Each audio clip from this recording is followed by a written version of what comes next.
When I was 17, I went to one of these jazz camps. There's a summer, there's all over the world, they have these summer jazz camps.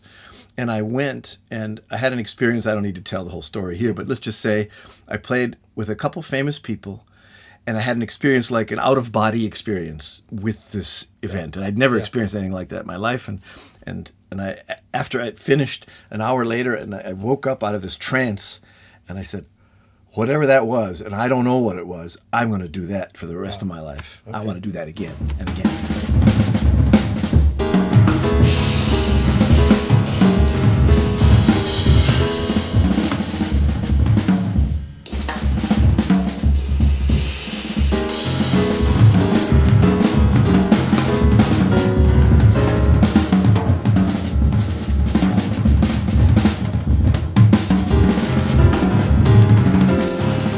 Since I was a kid, I was always interested in the world, places, pictures, photographs, people, how different they were, the kind of clothes they wore. I was always fascinated by this.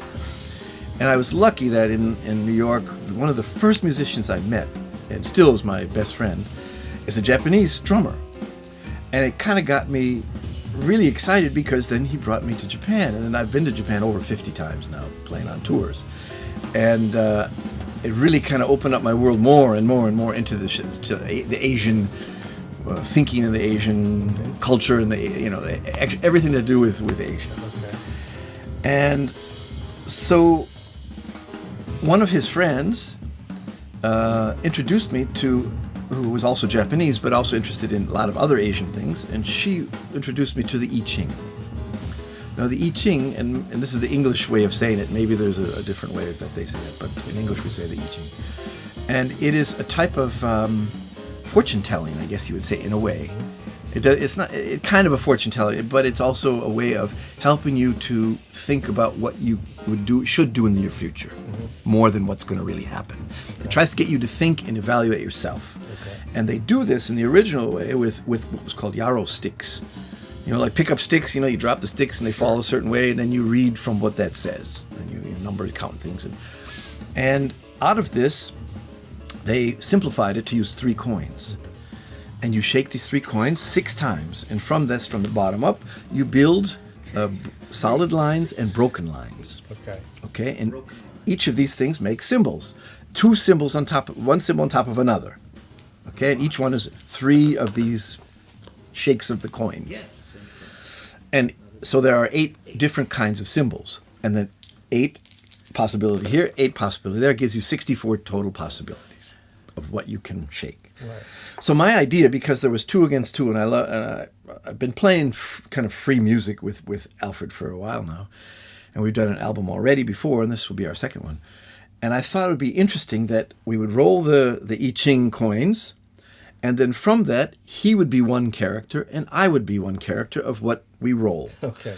And there, of these 8, there's for example, there's heaven, there's earth, there's sky, there's water. So it could be, earth over mountain. Okay. Alfred's going to be deep water. And deep water is flowing, it's formless, it's very dark, unconscious, it's the unconscious itself. Fluid, full of emotion, intuition, but it's also dangerous and haunting, kind of on the unknown. And it's often solitude, by yourself, self-reliant, courageous. And I am going to be, what did I say? Mountain, right? I am the mountain, which has limit, still where you must stop, end of a cycle. Defining the space, the center of things, independent, knowing, retreat for perspective. So in a way, you can think of it as what character we get is our score, in a way, a musical score, inspiring us to do certain directions.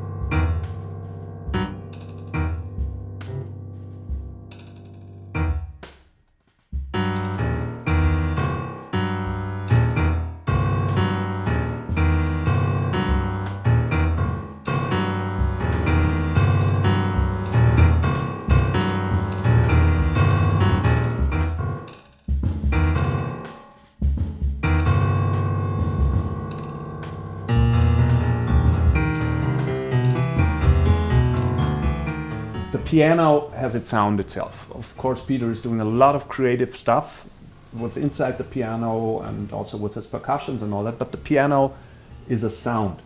And I also wanted to have a drum kit, which is a sound entity, if you want so.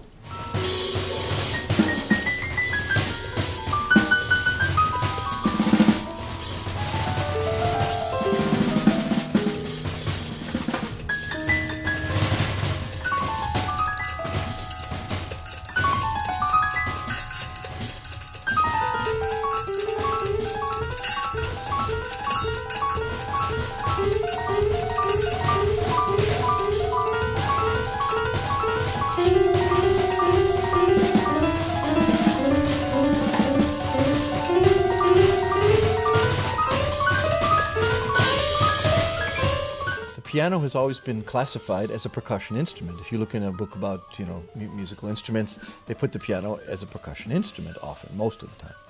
So for me, it was only natural, because I love percussion around the world, kind of percussion. I collect percussion. It was only natural for me to be interested in the piano as a percussion instrument, as well as these gongs and singing bowls and Tibetan singing bowls and all kinds of other things from Africa and from toys, as you said. To add it into my repertoire, and I've been doing that for many, many years. I've always loved percussion. It's always been a fascination. The idea of sound is a fascination for me.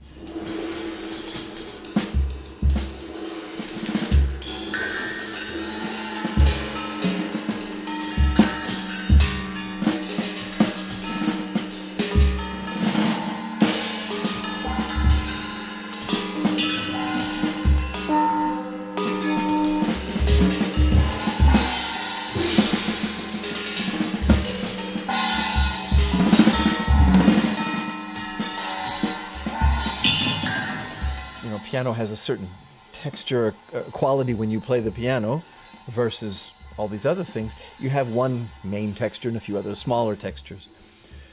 What I have done is added all kinds of other textures that I really like very much, as well as, if you listen to the recordings or see me play, I often also play the inside of the piano.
Music should be open.